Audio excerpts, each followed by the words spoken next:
hindari ucapan yang mencelakakan diri. Kita semua pasti ingin hidup dengan selamat, baik selama hidup di dunia maupun kelak di akhirat. Untuk keselamatan kita, mulut itu memang memikul tanggung jawab yang besar sekali. Dan mulut atau lisan menjadi kunci keselamatan. Seperti yang saya katakan tadi, salamatul insan fi hifdzil lisan. Bila kita bisa mengendalikan mulut dengan baik, dengan mengatakan kata-kata yang benar dan baik saja, ya, dengan mengatakan kata-kata yang benar dan baik saja. Ya, ada kalanya kata-kata itu benar tapi tidak baik. Ada kalanya baik tapi tidak benar. Jadi kita gabung. Jadi bila kita bisa mengendalikan mulut kita dengan mengatakan kata-kata yang benar dan baik saja dan menghindari kata-kata yang buruk, maka seluruh jiwa raga kita akan selamat. Kalau seluruh anggota badan kita ini bisa berbicara, tentu kita akan mendengar keprihatinan anggota badan kita ini ketika mereka itu berpesan kepada mulut agar mulut selalu berhati-hati di dalam bertutur kata, karena mereka menggantungkan nasib mereka pada mulut. Jadi ibaratnya seluruh anggota badan kita ini bagaikan penumpang bis yang setiap pagi berpesan kepada mulut yang berperan sebagai sopir bis. Pesannya, Bang, hati-hati ya, hati-hati di dalam bertutur kata. Nah, Rasulullah SAW bersabda, "Idza asbaha ibnu Adam, fa innal a'dha'a kullaha tukaffirul lisan, fataqulu ittaqillaha finna, fa innama nahnu bika, fa in istaqamta istaqamna, wa in wajajta wajajna." Ketika seorang manusia itu memasuki pagi hari, maka seluruh anggota tubuhnya itu merendahkan diri kepada lisan. Merendahkan diri karena mereka merasa keselamatannya bergantung pada lisan. Mereka berkata kepada lisan, "Bertakwalah kamu kepada Allah untuk kepentingan kami.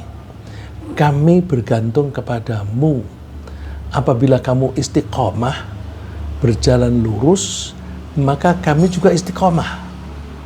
Dan bila kamu melenceng, maka kami pun akan melenceng."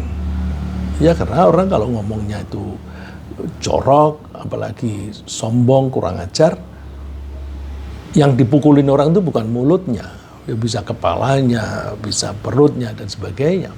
Jadi mereka merasa keselamatannya itu bergantung pada mulut. Maka kalau kita itu naik bis, kalau kebetulan penumpangnya itu rombongan, kita tuh cenderung pesan sama sopir bis, "Pak, hati-hati ya Pak," gitu. Nah, pesan Rasulullah SAW tersebut itu menunjukkan betapa pentingnya kita mengelola lisan dalam bertutur kata untuk menjaga keselamatan kita. Tergelincir dalam tutur kata bisa menyebabkan kebencian dan permusuhan antar manusia, dan bahkan bisa membuat kita tergelincir ke neraka. Oleh karena itu, kita perlu mengendalikan tutur kata kita dalam kehidupan sehari-hari. Rasulullah SAW menjamin masuk surga untuk orang yang mampu mengendalikan bertutur kata. Kata beliau, "Mayyadman li ma baina lahyaihi wa ma baina rijlaihi adman lahul jannah." Siapa yang bisa memberi jaminan kepadaku untuk menjaga apa yang ada di antara dua tulang rahangnya. Tulang lahar diantaranya berarti mulut. Ya, saya ulang, siapa yang dapat memberi jaminan kepadaku untuk menjaga apa yang ada di antara dua tulang rahangnya atau lisannya dan di antara kedua kakinya, berarti kemaluannya, maka aku menjamin baginya surga. Hadis ini sahih, diriwayatkan oleh Imam Bukhari dari Sahal bin Sa'id. Sebaliknya, jika seseorang tidak mampu mengelola lisannya dengan baik, sehingga dia mengatakan sesuatu pernyataan yang membuat Allah murka atau membuat orang lain murka, dia akan celaka, baik di dunia maupun di akhirat. Orang yang tidak bersungguh-sungguh di dalam mengelola lisannya, seringkali ceroboh dalam bertutur kata, sehingga bisa jadi dia mengatakan sesuatu yang buruk tanpa sengaja, atau dia mengatakannya sambil menganggap bahwa tidak jadi masalah. Ya, kita banyak menyaksikan orang yang semacam itu, ngomong jorok, ngomong jelek, itu sudah tidak merasa, tidak menyadarinya karena sudah latah. Ya. Kalau orang sudah terbiasa ngomong buruk, maka latahnya itu ya buruk. Atau dia ignorant, nggak peduli, sehingga dia seringkali tidak sengaja ngomong yang jelek. Rasulullah SAW bersabda, Innar rajula la yatakallamu bil kalimah min sukhtillah la yara biha ba'sa fayahwi biha fi nari jahannam sab'ina kharifa. Jika seseorang mengatakan satu kalimat yang dimurkai Allah, meskipun menurutnya tidak apa-apa, dia akan menceburkan diri ke neraka selama 70 tahun. Coba, omongan bisa menyebabkan seseorang tinggal di neraka 70 tahun. Kalau dia punya amal baik, mungkin setelah 70 tahun itu dia bisa dientaskan dari neraka. Tapi perlu diingat, satu hari di akhirat atau satu hari di neraka itu sama dengan 1000 tahun hitungan kita di dunia. Jadi berapa lama itu? Ya? Oleh karena itu, Allah menganjurkan kita selalu berhati-hati di dalam bertutur kata, sebab setan selalu mengintai dan menanti kelangahan kita sambil mencari pintu masuk untuk menggoda kita dan membangkitkan kebencian, kemarahan, dan permusuhan melalui tutur kata yang buruk. Ini saya umpamakan kalau manusia, ya. Orang-orang yang kritis kepada pemerintah, ya, siapapun yang kritis, ya, yang sekarang ini yang paling terkenal kritis itu ya Rocky Gerung misalnya, ya. Orang-orang yang kritis macam itu siapapun, pasti dia dimanapun dia berbicara pasti ada intel. Nah, intel itu mencatat, bahkan mungkin merekam. Kalau dia kepleset sedikit aja, langsung tangkep, jebloskan ke penjara. Nah, kalau itu kan ada rasa tidak sukanya penguasa terhadap orang-orang yang kritik. Kalau Allah kan bukan dasarnya itu. Allah dasarnya keadilan. Ya. Allah itu maha adil. Nah, terus ada setan yang selalu mengintai. Kalau intel tadi diperintah oleh penguasa. Kalau setan justru memusuhi penguasa. Jadi setiap kita ngomong, itu ada setan yang mengintai kita. Begitu kita salah ngomong, langsung dia itu kipas-kipas supaya menjadi permusuhan. Jadi kalau intel bikin laporan supaya orang yang bersangkutan dijebloskan ke penjara.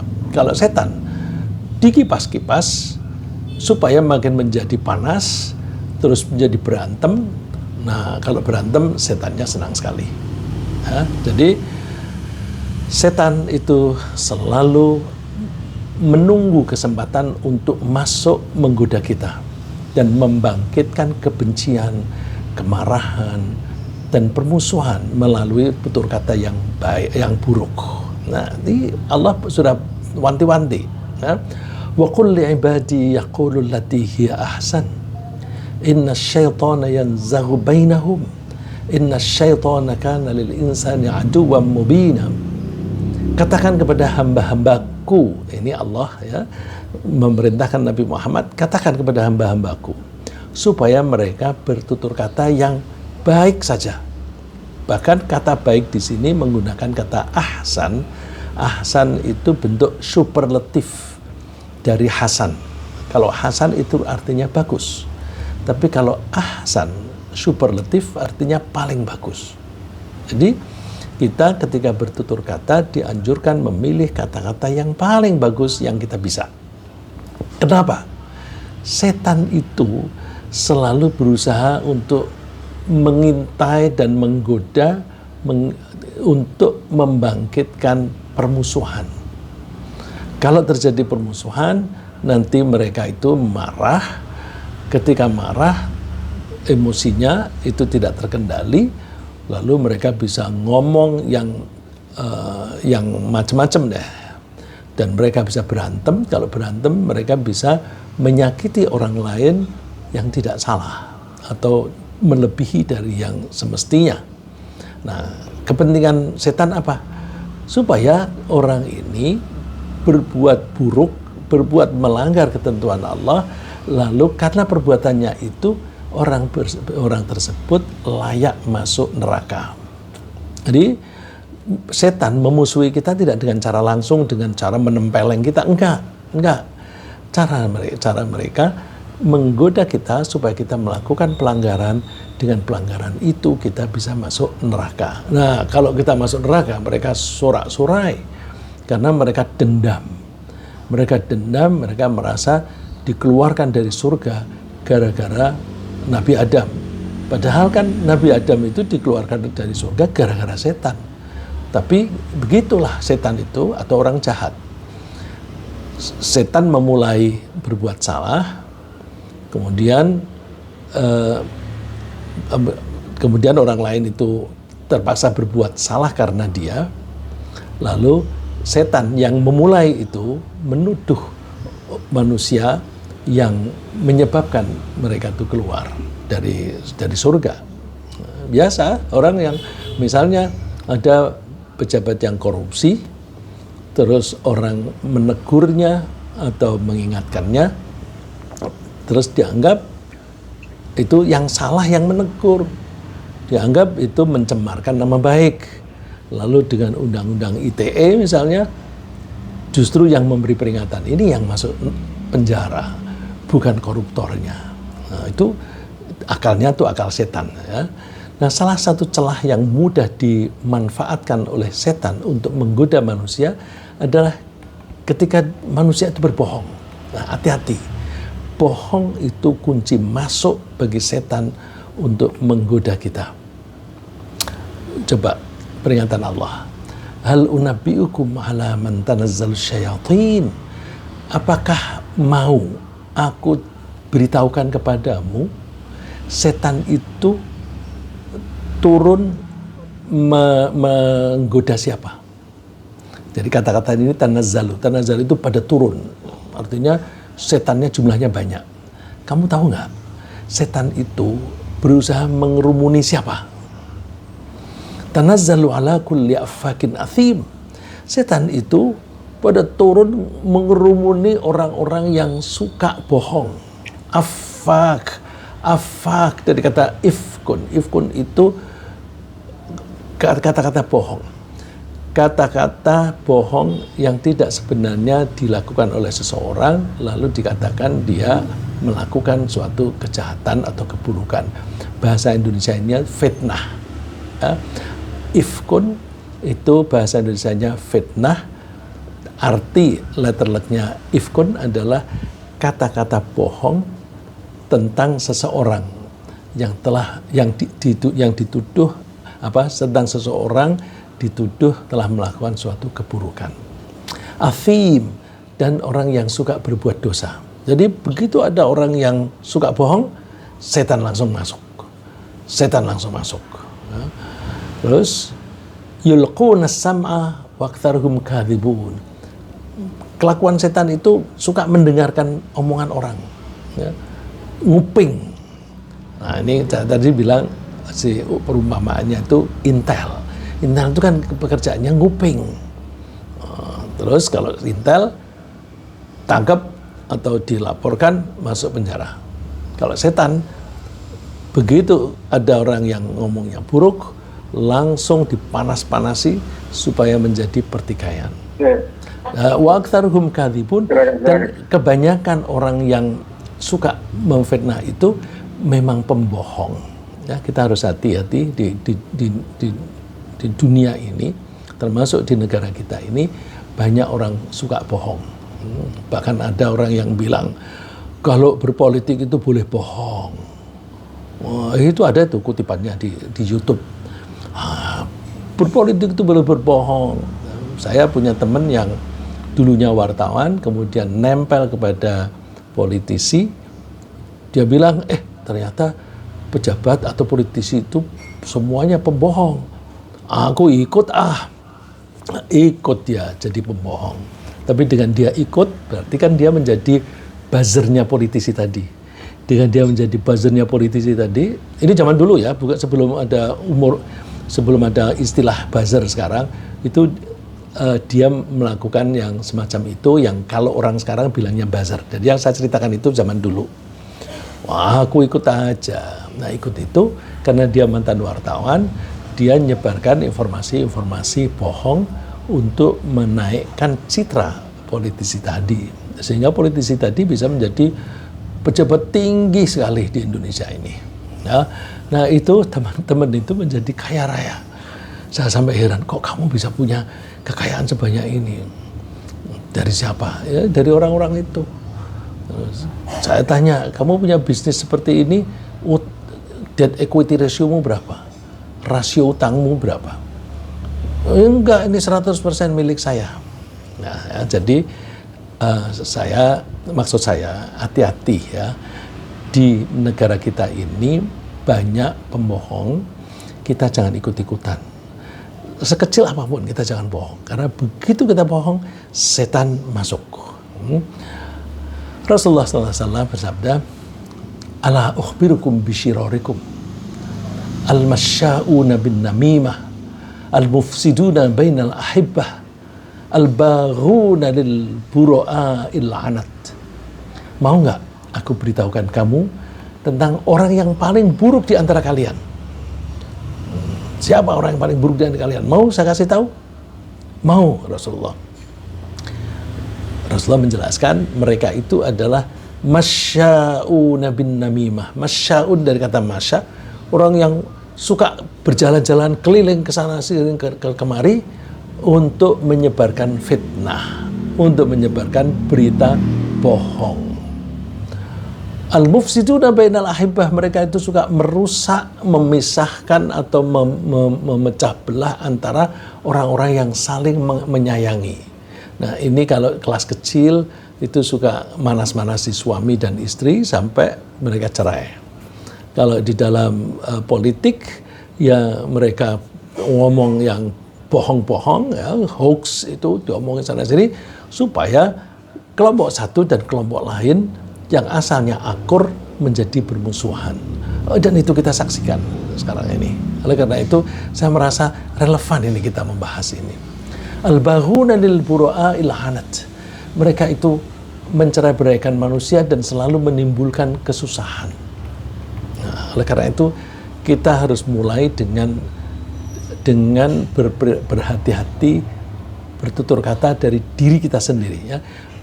Kita harus mulai dari diri kita sendiri. Kalau setiap diri manusia itu hati-hati, maka kumpulan dari diri itu kan menjadi masyarakat. Masyarakat kalau kelasnya besar menjadi negara. Nah, kalau kita semua bisa menjaga ini, insya Allah negara kita aman, adil, gitu, dan makmur, gitu ya. Nah, termasuk ucapan lisan yang bisa mencelakakan seseorang, di samping bohong tadi, adalah suka mengutuk atau maki-maki terhadap orang lain. Jadi, mengutuk orang lain itu adalah pekerjaan buruk yang memanggil setan, yang bisa memancing orang tersebut untuk membalas dendam dengan kutukan atau dengan makian serupa. Jadi hati-hati, kita jangan suka maki-maki orang lain. Orang yang memaki-maki orang lain itu kan biasanya menganggap bahwa dirinya lebih baik daripada yang dimaki-maki. Kalau orang menganggap dirinya lebih baik daripada orang lain, itu kan sombong. Orang yang sombong itu pasti dimusuhi orang lain. Nah, ini Rasulullah secara spesifik wanti-wanti. jangan suka maki-maki. Bahkan Rasulullah mengatakan dosa yang paling besar adalah seseorang maki-maki kedua orang tuanya. Ya. Inna min akbaril kabair ayyal'ana rajulu walidayh. Termasuk dosa yang paling besar di antara dosa-dosa besar adalah jika seseorang memaki-maki atau mengutuk kedua orang tuanya. Orang bertanya, "Ya Rasulullah, wa kaifa yal'anu rajulu walidayh?" Bagaimana Rasulullah? Ada seseorang itu maki-maki atau mengutuk kedua orang tuanya? Mana ada? Jawaban Rasulullah, "Yasubbur rajulu abar rajul, fayasubbu abahu, wa yasubbu amma ummah."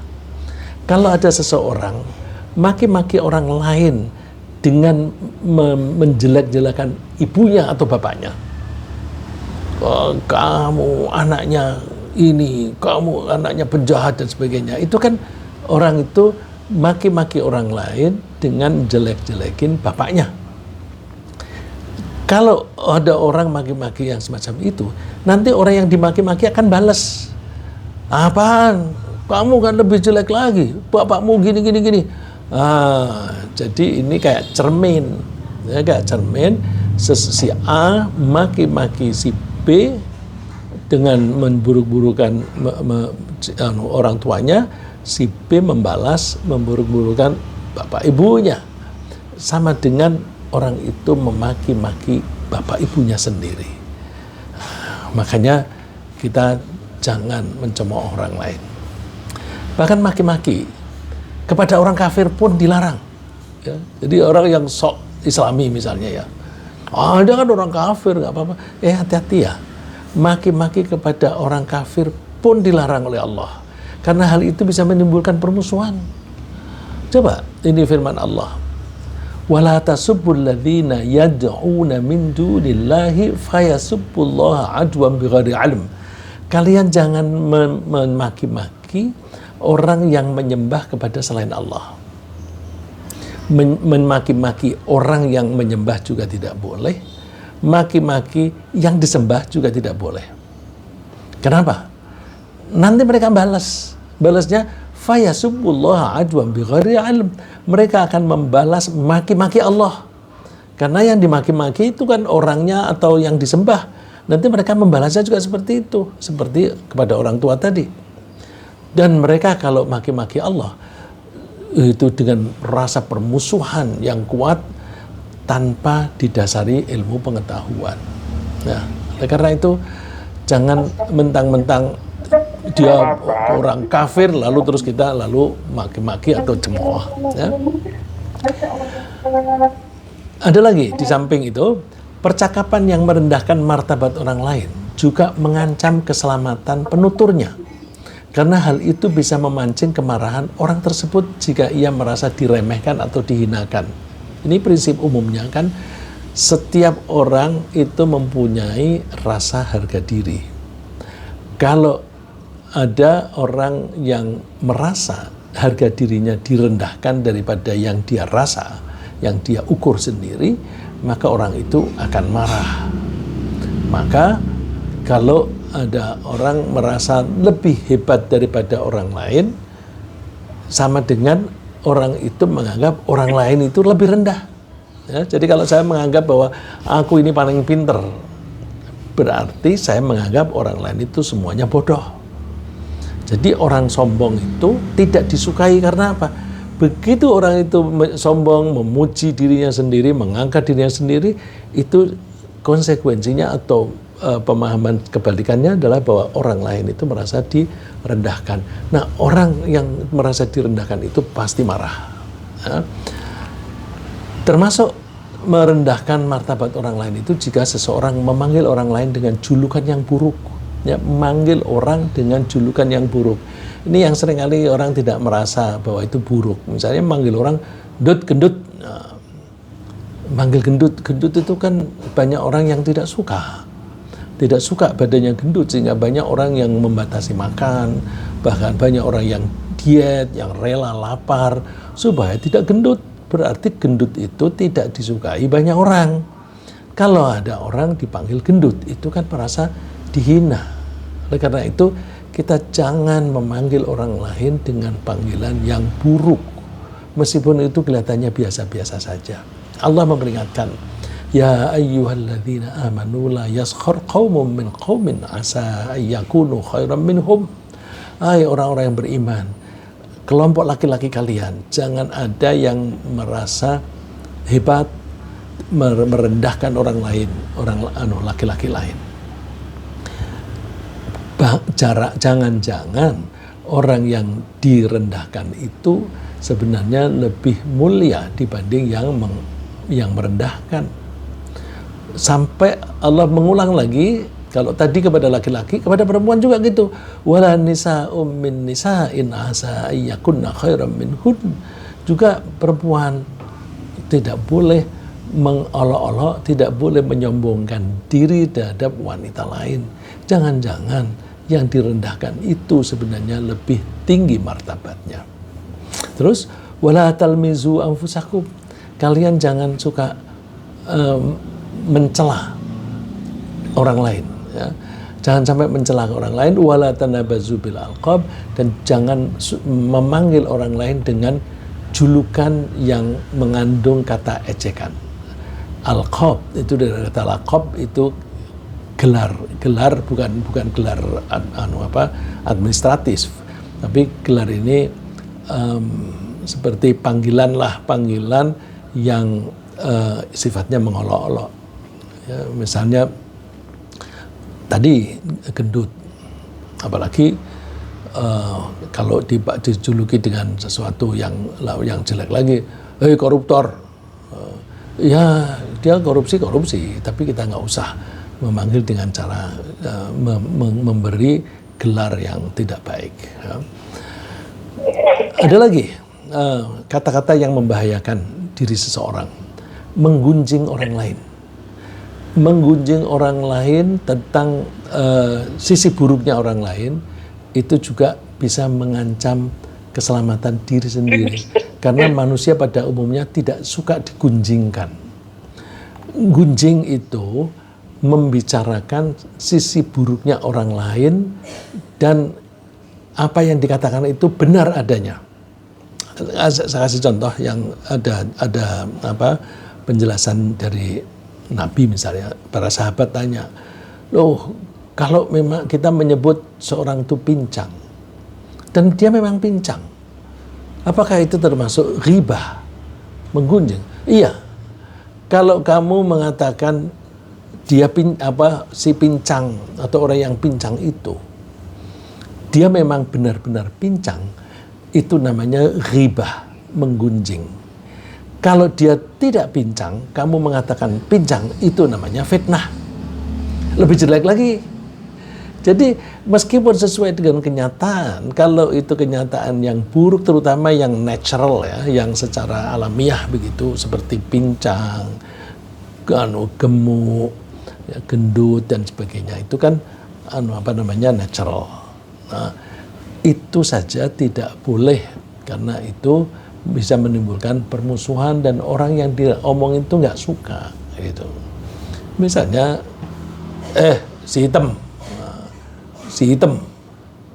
itu konotasinya kalau untuk orang Indonesia itu jelek, karena umumnya orang Indonesia itu tidak hitam, ya paling coklat.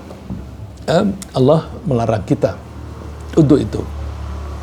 Ya ayyuhalladzina amanu jtanibu katsiran minadh-dhann inna ba'dadh-dhanni itsmun wa la tajassasu wa la yaghtab ba'dukum ba'dha ayuhibbu ahadukum ay ya'kula lahma akhihi maitan fakarihtumuh.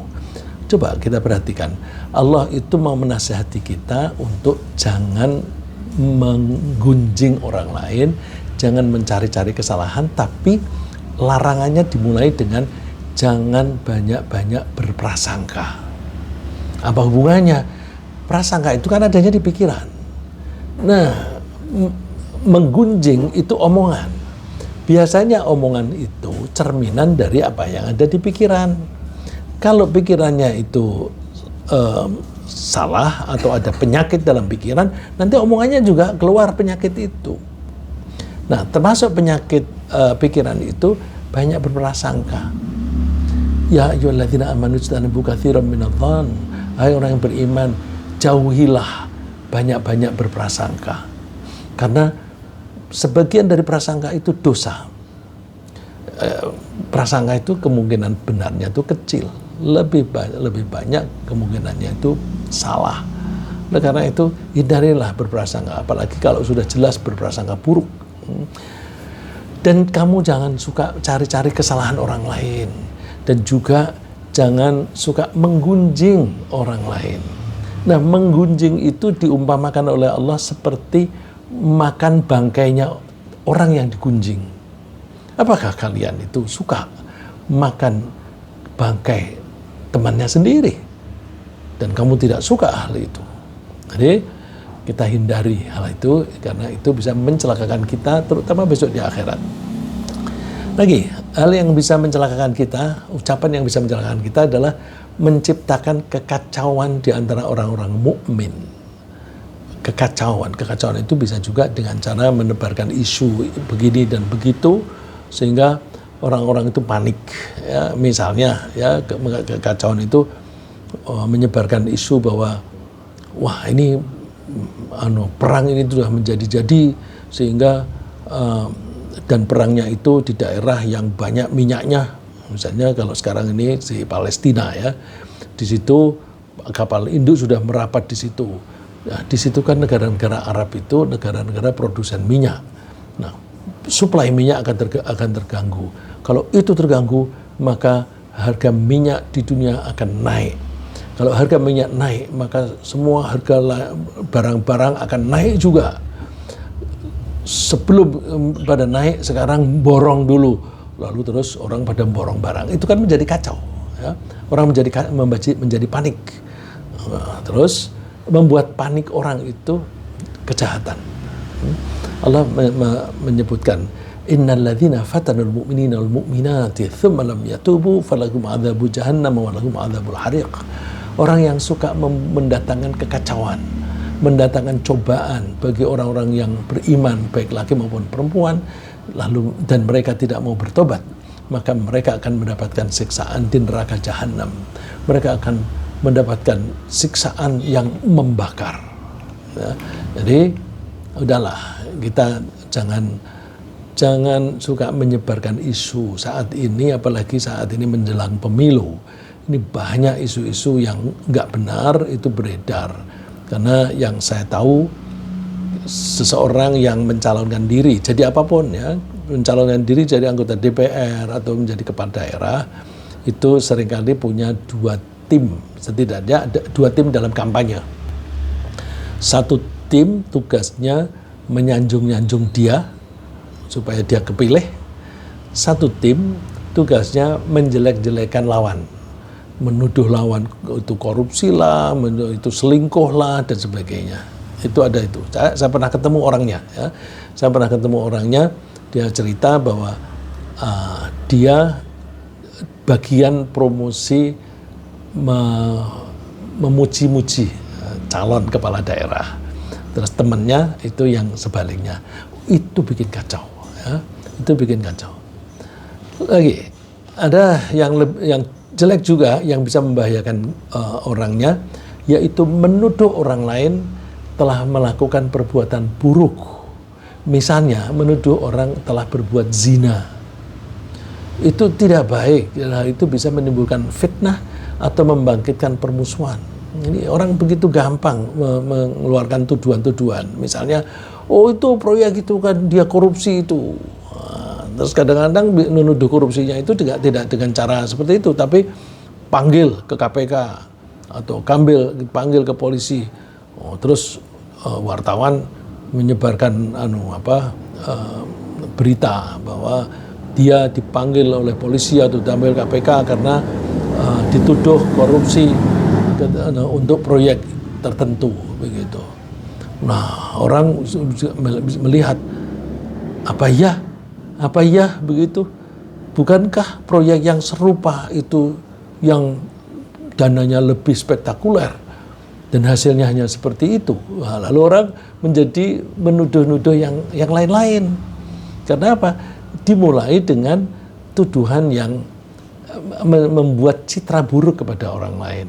Nah, itu jadi menuduh itu bisa dengan mengatakan, tapi bisa juga dengan perbuatan. Kalau orang punya otoritas, seringkali menggunakan otoritasnya untuk membuat tuduhan. Ya. Allah melaknati pelaku yang demikian itu dan mengancam akan menimpakan siksaan yang pedih pada mereka. Ya. Ini ambil contoh di dalam Al-Quran itu yang suka menuduh wanita berzina. Innal ladzina yarmunal muhsanatil ghafilatil mu'minati lu'inu fid dunya wal akhirah wa lahum 'adzabun 'adzim. Sesungguhnya orang-orang yang menuduh wanita baik-baik yang lengah, yang sedang lengah tapi dia beriman, dia dituduh berzina, mereka yang menuduh itu akan dilaknat baik di dunia maupun di akhirat, dan mereka akan mendapatkan siksaan yang besar. Ya.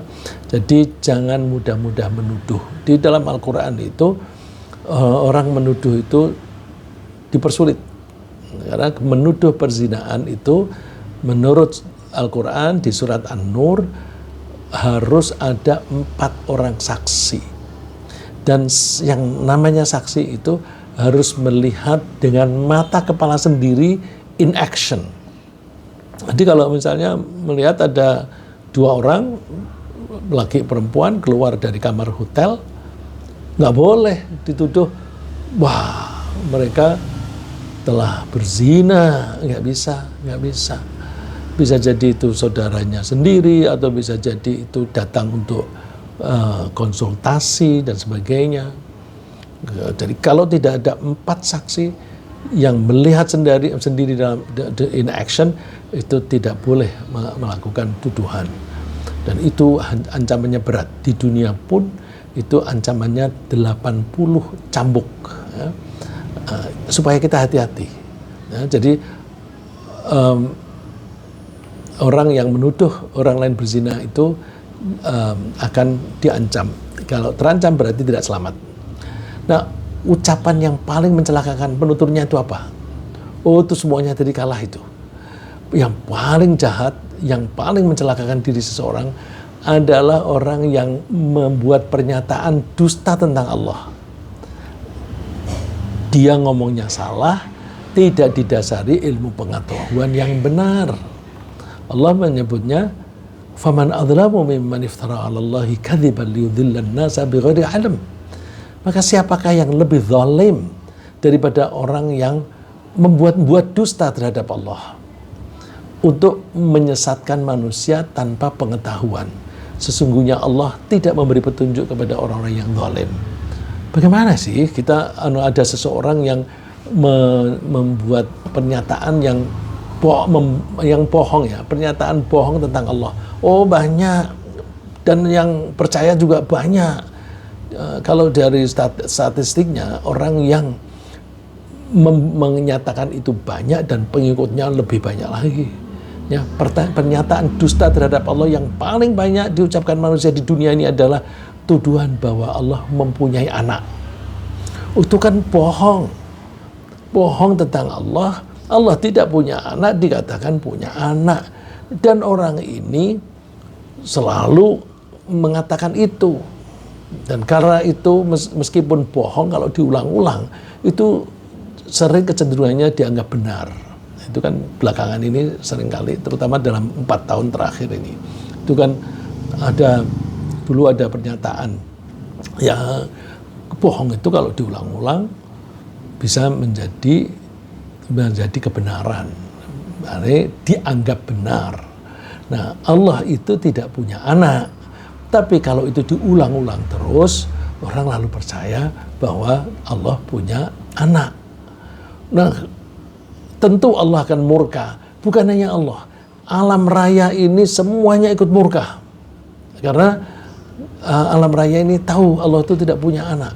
Kok dikatakan punya anak? Ini ungkapan dalam Al-Quran, wa qalu ittakhadhar rahman walada. Mereka mengatakan bahwa Tuhan yang Maha Pengasih itu mempunyai anak. Laqad ji'tum syai'an idda. Sungguh kamu, orang-orang itu tadi, telah mendatangkan suatu perkara yang sangat mungkar. Karena ucapan itu, takadu samawati yatafattarna minhu wa tanshaqqul ardu wa takhirru jibalu hatta. Hampir-hampir langit pecah karena ucapan itu, dan hampir-hampir bumi terbelah dan gunung-gunung runtuh karena mereka mendakwa bahwa Allah itu mempunyai anak. Jadi ini kalau sampai Allah murka dan bahkan alam raya ini murka, layak. Karena apa? Banyak penduduk dunia bermiliar-miliar, lebih dari 2 miliar, mereka menganggap bahwa Tuhan itu punya anak. Nah, ini kebohongan yang paling besar, yang paling mencelakakan. Oleh karena itu, kita hindari semua pernyataan mulai dari yang kecil sampai yang besar yang bisa mencelakakan diri kita sendiri. Mudah-mudahan Allah menjaga kita dari ucapan yang buruk. Ya. Pagi ini yang kita bicarakan secara ringkas adalah bahwa kita dianjurkan menjaga lisan agar terhindar dari kecelakaan dunia dan akhirat. Allah menganjurkan kita bertutur kata yang baik saja agar tidak digoda oleh setan. Keselamatan diri seseorang itu terancam jika dia suka bohong, suka maki-maki, suka menebarkan fitnah, suka mengutuk, merendahkan orang lain, atau suka menggunjing. Ucapan yang paling mencelakakan adalah melontarkan tuduhan buruk kepada Allah. Semoga Allah membimbing kita di dalam bertutur kata yang baik, sehingga kita selamat baik di dunia maupun di akhirat. Amin.